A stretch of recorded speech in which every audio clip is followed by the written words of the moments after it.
kapag galing ka sa isang mahabang ride at nagawi ka dito sa may Barangay Siksikan, meron ditong pwedeng kainan na isang unlimited lugaw. At makikita po ito, dito lang po yan, malapit sa Barangay Hall ng Barangay Siksikan. Hanapin lang po ninyo yung Ethan's Lugawan, kung saan makikita po ninyo yan, katabi lang ng Barangay Hall. Ayan, yan po yung kanyang signage na Ethan's Lugawan. At titikman po natin kung gaano po kasarap yung lugaw na siniserve po nila. Yan po yung Ethan's Lugaw, malapit po sa Barangay Hall ng Barangay Siksikan. Tara, tikman po natin yung kanilang unlimited lugaw.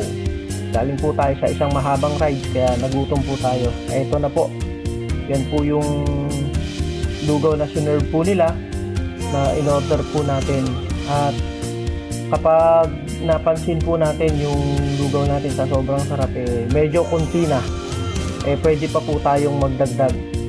Kapag ayan, magdadagdag na po tayo dahil naubos na po natin yung lugaw po natin.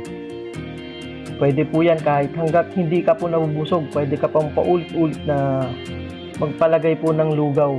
Kasi hindi mo po namamalayan sa sobrang sarap, napaparami na po yung kain mo.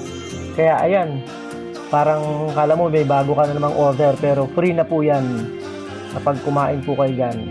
Hanggat hindi ka nabubusog, dagdag ka lang po ng dagdag.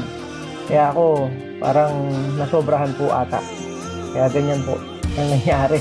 Naubos po yung kinakain ko. Busog na po ako dyan.